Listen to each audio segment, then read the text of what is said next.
بسم اللہ الرحمن الرحیم وصلی اللہ وسلم علی رسولہ الکریم وعلی آلہ واصحابہ اجمعین اما بعد۔ اللہ سبحانہ و تعالیٰ نے اپنے نبی صلی اللہ علیہ وسلم کی بعثت کو قرآن کریم میں احسان قرار دیا ہے۔ ارشاد فرمایا کہ لقد من اللہ علی المؤمنین اذ بعث فیہم من انفسہم رسولا، کہ اللہ تعالیٰ نے مومنین پر احسان فرمایا جب انہی میں سے ایک نبی کو ان میں مبعوث کیا۔ اس سے معلوم ہوتا ہے کہ اللہ تعالیٰ نے اپنے نبی کی بعثت کو ایک ایسی چیز، ایسی نعمت سمجھا ہے جو کہ جتائے جانے کے قابل ہے۔ اور نبی صلی اللہ علیہ وسلم کی جو حیات مبارکہ ہے، آپ کی ذات گرامی ہے، وہ جتائے جانے کے قابل نعمت کیوں ہے؟ تو اس کی بہت ساری وجوہات میں سے جو ایک اہم ترین وجہ ہے وہ یہ ہے کہ اللہ تعالیٰ انسان کو دنیا میں جس مقصد کے لیے پیدا فرماتا ہے، انی جاعل فی الارض خلیفہ، اس کا سب سے کامل مظہر انبیاء کرام کی ذات ہوتی ہے۔ اور ان تمام انبیاء میں نبی کریم صلی اللہ علیہ وسلم چونکہ خاتم النبیین ہیں، انبیاء کے سردار ہیں، لہٰذا آپ کی حیات طیبہ اس معاملے میں سب سے زیادہ ہمارے لیے مشعل راہ ہے۔ اللہ تعالیٰ ہم سے کیسی زندگی چاہتا ہے، اس دنیا میں انسان کو بھیجنے کا، خلیفہ فی الارض بنانے کا جو مقصود ہے وہ کیا ہے، وہ اللہ تعالیٰ نبی کے ذریعے ظاہر کر کے دکھاتا ہے۔ اور قرآن کریم میں اس بات کی طرف اشارہ یہ فرمایا گیا کہ ان کنتم تحبون اللہ فاتبعونی، اگر تمہیں اللہ سے محبت کا دعویٰ ہے یا اللہ سے محبت چاہتے ہو تو میری اتباع کرو۔ اس سے معلوم یہ ہوا کہ اگر کوئی شخص اللہ تک پہنچنا چاہتا ہے، اللہ تک جانا چاہتا ہے، اللہ تک رسائی چاہتا ہے، اللہ سے محبت چاہتا ہے، اللہ سے محبت کا دعویٰ رکھتا ہے، تو نبی کریم صلی اللہ علیہ وسلم کی آمد کے بعد آپ کی ذات گرامی کی اتباع اور آپ کی آمد سے پہلے انبیاء کرام کی اتباع ضروری تھی، کیونکہ انبیاء کرام ہی انسان کو بتاتے ہیں کہ سیدھا رستہ کیا ہے، کون سے راستے پر چل کے اللہ کی مراد، اللہ کی مرضی کے مطابق زندگی بسر ہوگی، اور کون سی راہ ایسی ہے کہ جس میں انسان ٹھوکریں کھائے گا، کچھ صحیح کرے گا، کچھ غلط کرے گا، اور منزل مقصود تک نہیں پہنچے گا، معرفت خدا اس کو حاصل نہیں ہوگی، اور اس کو یہ سمجھ میں نہیں آئے گا کہ میں کس مقصد کے لیے اس کائنات میں بھیجا گیا۔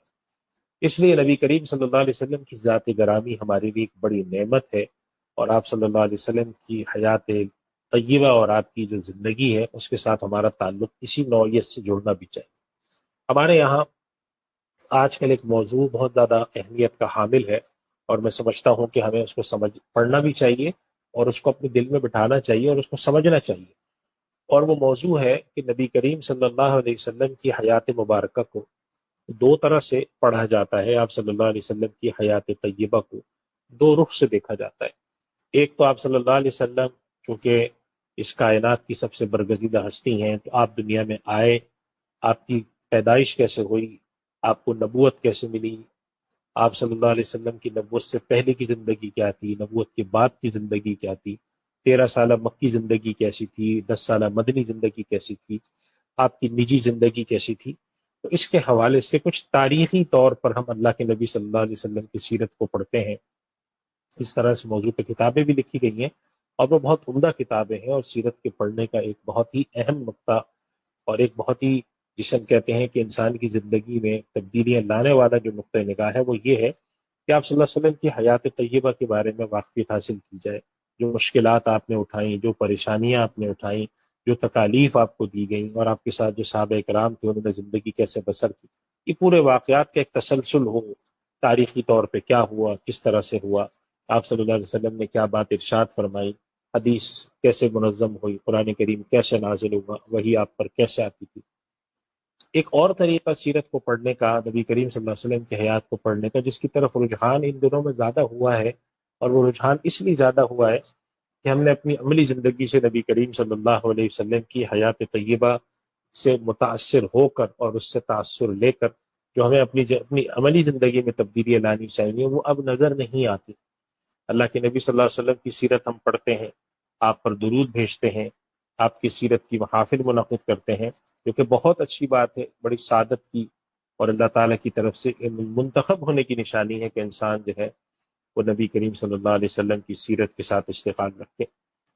لیکن آپ صلی اللہ علیہ وسلم کی سیرت طیبہ کا ایک بہت بڑا حصہ، جس کی اس بنیاد پر سارے فقہ مرتب ہوئی، جس کی بنیاد پر احادیث کے اندر ابواب قائم کیے گئے، جس کی بنیاد پر ایک بہت بڑا جو دین کا شعبہ ہے اور حصہ ہے وہ تربیت اخلاق کا ہے، تعلیم اخلاق کا ہے، وہ ہے اللہ کے نبی صلی اللہ علیہ وسلم کی سیرت طیبہ سے سبق حاصل کرنا، آپ صلی اللہ علیہ وسلم کی سیرت سے، آپ کی زندگی سے یہ سیکھنا کہ آپ صلی اللہ علیہ وسلم کے سیاسی معاملات کیا تھے، آپ صلی اللہ علیہ وسلم کی نجی زندگی کیسی تھی، آپ صلی اللہ علیہ وسلم نے انصاف کس طرح قائم کیا، آپ صلی اللہ علیہ وسلم معیشت کو کیسے دیکھنا چاہتے تھے۔ یعنی سیرت کے ذریعے ہم تأثر حاصل کر کے، سیرت کی ان اسباق کو پڑھ کے، سیرت کی ان چیزوں پہ نظر رکھ کے جب ہم غور کرتے ہیں تو دو چیزیں سامنے آتی ہیں۔ ایک آتی ہے بنیادی حلال اور حرام کا فرق، اس میں تو ہمارے پاس اختیار ہی نہیں ہے کہ ہم کوئی آپشن رکھیں کہ نہیں اللہ کے نبی صلی اللہ علیہ وسلم منع فرماتے ہیں اور ہم پھر بھی ایک کام کریں۔ اللہ تعالیٰ نے تو قرآن کریم میں اس بات کی طرف واضح اشارہ فرما دیا کہ جب اللہ اور اس کے رسول ایک بات طے کر دیں تو کسی مسلمان کے پاس اس کے اندر کہنے کا، سننے کا، سوچنے کا اختیار نہیں رہتا۔ وما كان لمؤمن ولا مؤمنة اذا قضى الله ورسوله امرا ان يكون لهم الخيرة من امرهم، اختیار ختم ہو جاتا ہے، آپشن ختم ہو جاتا ہے، والنٹری کام نہیں رہے گا، انوالنٹری ہے، لازمی ہو جاتا ہے۔ دین کا ایک وہ حصہ ہے جو اللہ کے نبی صلی اللہ علیہ وسلم نے زندگی بسر فرمائی، لیکن وہ مسلمانوں پر لازم نہیں کیا۔ جس طریقے سے آپ نے سنتوں کے بارے میں سنا ہوگا کہ سنتیں آپ صلی اللہ علیہ وسلم کی کچھ ایسی سنتیں ہیں جن کو ہم سنن عادیہ کہتے ہیں، روزمرہ کی زندگی کی سنتیں، آپ کھاتے کس طرح سے تھے، آپ سوتے کس انداز میں تھے، لباس کیسا پسند فرماتے تھے، تو یہ وہ سنتیں ہیں جو کہ قانونی طور پہ، فقہی طور پہ، شرعی طور پہ لازم نہیں کی گئی۔ اگر ایک شخص ان سنتوں کو نہیں اپناتا، اللہ تعالیٰ کیا اس سے مطالبہ مواخذہ نہیں ہے، لیکن یہ وہ سنتیں ہیں کہ جن پر عمل کرنا امت کے اندر چلا آ رہا ہے، 1500 سال سے متوارث ہے کہ لوگ ان سنتوں پہ عمل کرنا، ان سنتوں کو اپنی زندگی میں داخل کرنا اور اس کو اپنانا اپنے لیے سعادت سمجھتے ہیں اور فخر کا باعث سمجھتے ہیں۔ اس وجہ سے ہمارے ذہن میں یہ بات بڑی واضح رہنی چاہیے کہ اگر ہم ان احکام پہ عمل کرتے ہیں جو کہ لازم ہیں، جن پر عمل کرنا چاہیے، تو اس کے ساتھ ساتھ اپنی زندگی کے اندر نظام اخلاق میں، نظام سیاست میں، نظام معیشت کے اندر جو ہم اسٹریٹجیز بناتے ہیں، پالیسی بناتے ہیں، یعنی اللہ تعالیٰ نے جو انسانوں کو اختیار دیا ہے مباح چیزوں میں کہ تم جیسے چاہو زندگی بسر کرو، یعنی کہ جیسے ایک چیز حلال بیان کر دی، حرام بیان کر دی، اس کے بعد ایک شخص کو اختیار دیا کہ تم جو چاہو کھاؤ، جیسے چاہو پیو، اگر وہ حلال ہے، کلوا من الطیبات واعملوا صالحا، پاکیزہ چیزیں کھاؤ اور نیک کام کرو۔ تو پاکیزہ چیزیں جو مباحات ہیں کہ ہم اپنی زندگی کے نظام میں کیا چیز کر سکتے ہیں، اگر کسی شخص کی ریٹائرمنٹ کی ایج کسی ملک کے اندر 60 سال ہے، یا اس طرح سے اور قواعد ہیں جو کہ انتظامی قواعد کہے جاتے ہیں، تو ان قواعد کو بناتے وقت سیرت سے، نبی کریم صلی اللہ علیہ وسلم کی حیات طیبہ سے چیزیں حاصل کر کے اپنی زندگی میں ان کو جاری کرنا۔ ہمارے یہاں مینجمنٹ کے اوپر، ہمارے یہاں ایڈمنسٹریشن کے اوپر، ہمارے یہاں لیڈرشپ کے اوپر جو کورس کرائے جاتے ہیں، اس میں زیادہ تر مغربی دنیا کے جو ماہرین ہیں، جو کہ نفسیات کے ماہرین ہیں، سوشیولوجی کے ماہرین ہیں، ایڈمنسٹریشن کے ماہرین ہیں، مینجمنٹ کے ماہرین ہیں، ان کی آراء، ان کی باتیں، ان کی گفتگو اور ان سے چیزیں حاصل کی جاتی ہیں جو کہ شرعاً منع نہیں ہے۔ اگر کوئی چیز اچھی ہے، کوئی سیکھنے والی چیز ہے، تو نبی کریم صلی اللہ علیہ وسلم کا ارشاد ہے کہ جو حکمت کی بات گویا کہ اس طرح ہے کہ مومن کی گمشدہ چیز ہے، جب انسان کو کوئی گمشدہ چیز ملتی ہے تو جیسی ملتی ہے انسان فوراً اٹھاتا ہے کہ ارے یہ وہ چیز ہے جو گم ہو گئی تھی۔ تو حکمت کی بات ہمیں کہیں سے بھی ملے، اگر وہ دین کے اصولوں کے خلاف نہیں، ہم لے سکتے۔ لیکن ساتھ ساتھ ایک سوال یہ پیدا ہوتا ہے کہ اگر ایک آدمی مینجمنٹ کے اوپر بات کر رہا ہے، ایک آدمی لیڈرشپ کے اوپر بات کر رہا ہے، تو کیا وجہ ہے کہ وہ آدمی سیرت سے ان چیزوں کو، اسباق کو نہیں لیتا؟ آپ صلی اللہ علیہ وسلم نے جنگیں کی ہیں تو کیسے کی ہیں، لشکر تشکیل دیے تو کیسے دیے ہیں، قاضیوں کا عزل و نصب کیا ہے تو کیسے کیا ہے، قانون سازی کیسے کی ہے، سزائیں کیسے دی ہیں، حاکم وقت کا تقرر کیسے کیا ہے، والیوں کا تقرر کیسے کیا ہے، مختلف علاقے کے گورنروں کا تقرر کیسے کیا ہے،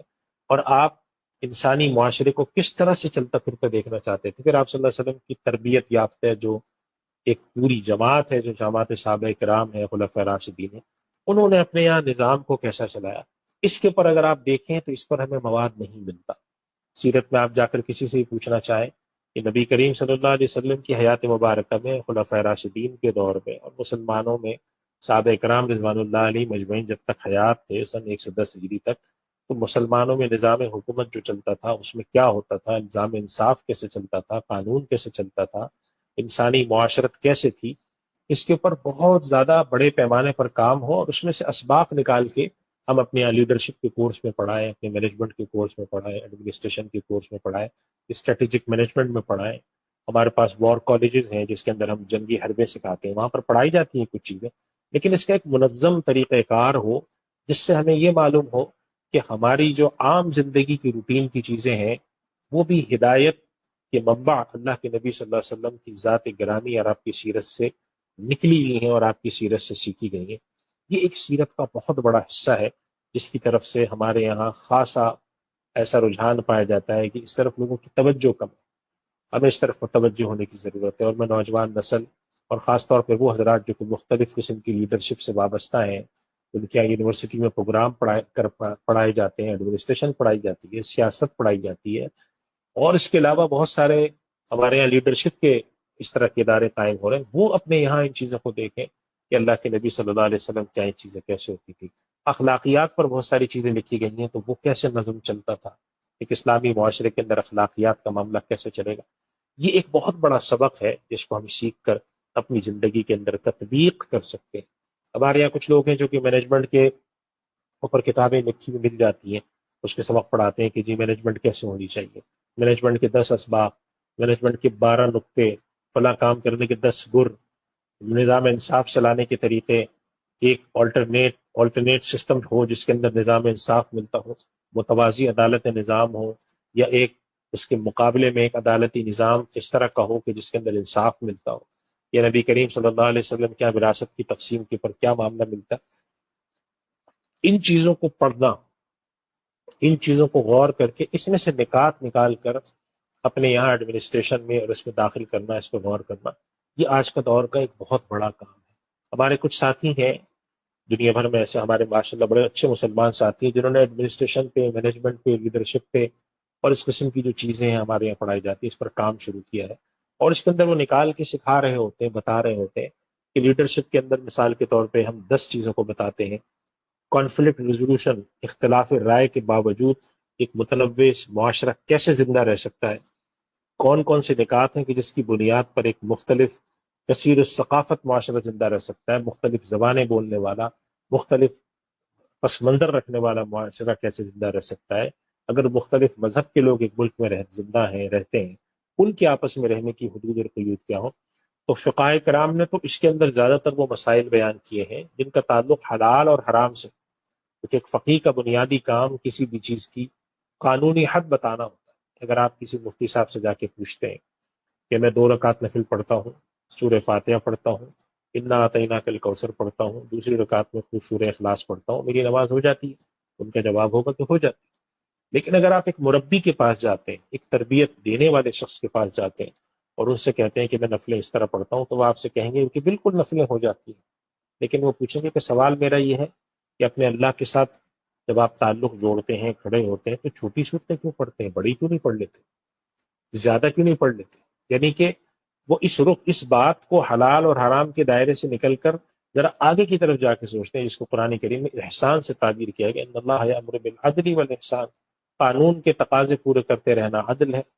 اور قانون کے تقاضوں سے بڑھ کے کرنا احسان ہے۔ احسان ہے، یہ ہماری اسٹریٹجی ہے، یہ ہماری اس طرح کی جو ترتیب ہے۔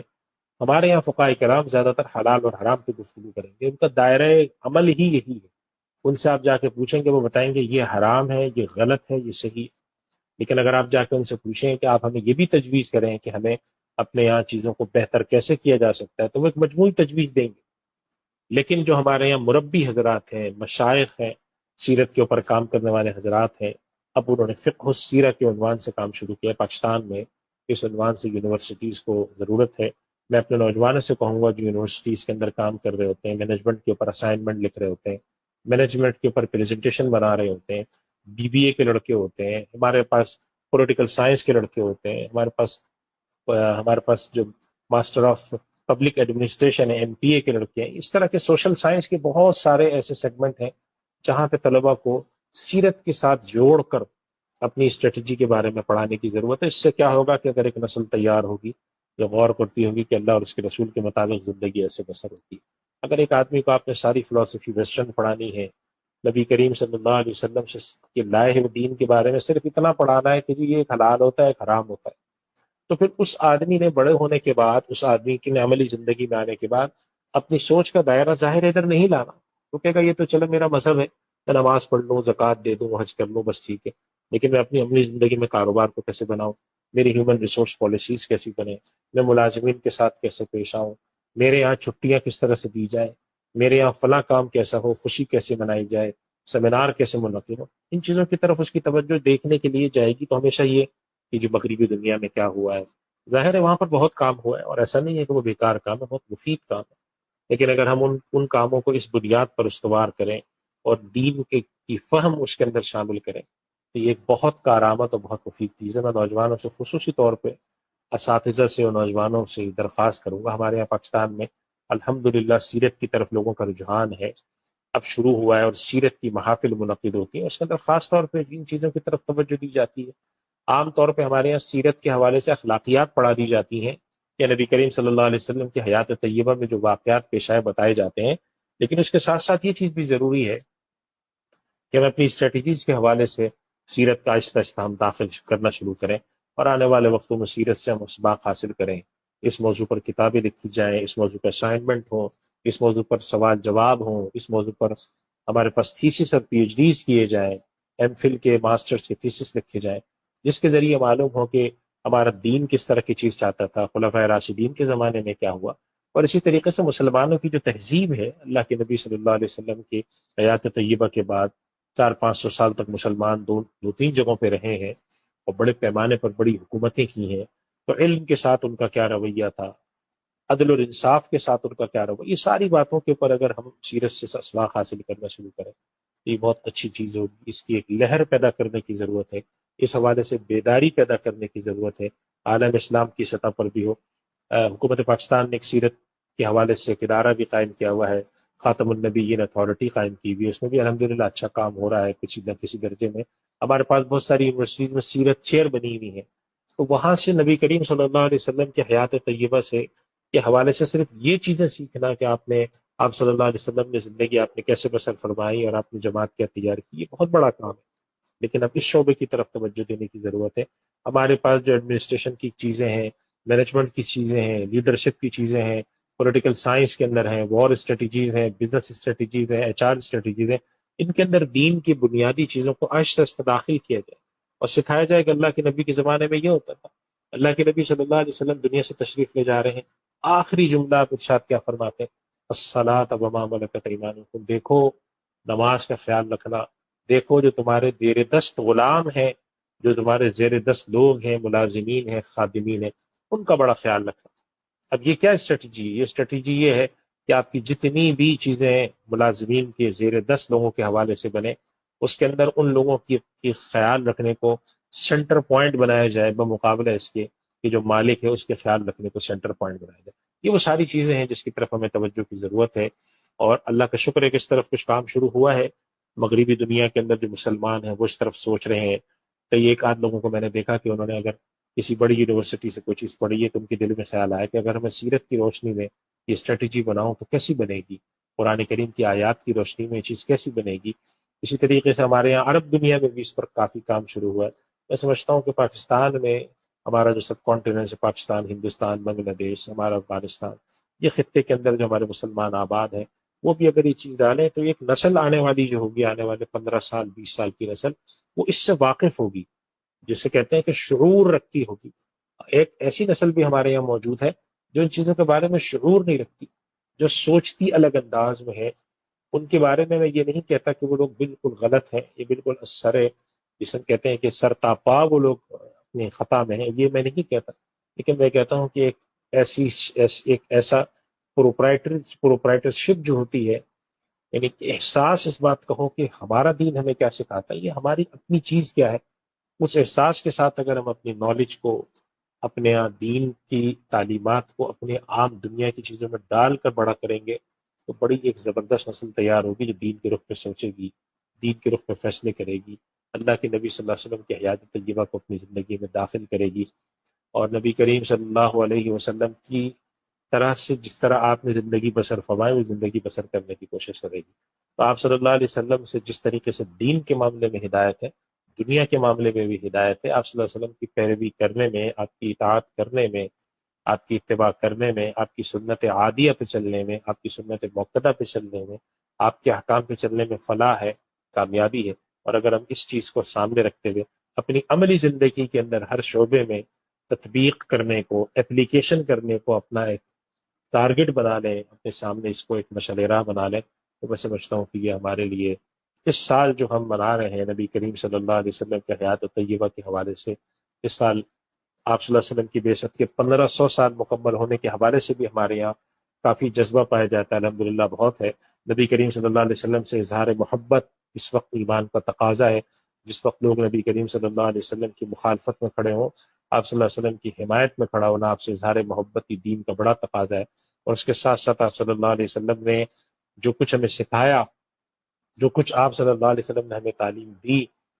اس کو زندگی میں لانا، یہ سب سے بڑی خوشی کی بات ہے۔ آخر میں عرض کروں گا کہ جب نبی کریم صلی اللہ علیہ وسلم نے حجۃ الوداع کے خطبہ دیتے وقت صحابہ کرام کو مخاطب کر کے فرمایا تھا کہ میں نے اللہ کا پیغام تم تک پہنچا دیا ہے، الا هل بلغت؟ تو انہوں نے کہا کہ یا رسول اللہ، آپ نے اللہ کا پیغام پہنچا دیا۔ تو آپ نے آسمان کی طرف انگلی اٹھا کر کہا تھا اللہم فاشہد، پروردگار تو گواہ رہنا کہ میں نے تیرا پیغام پہنچا دیا تھا۔ پیغام کیا پہنچایا تھا؟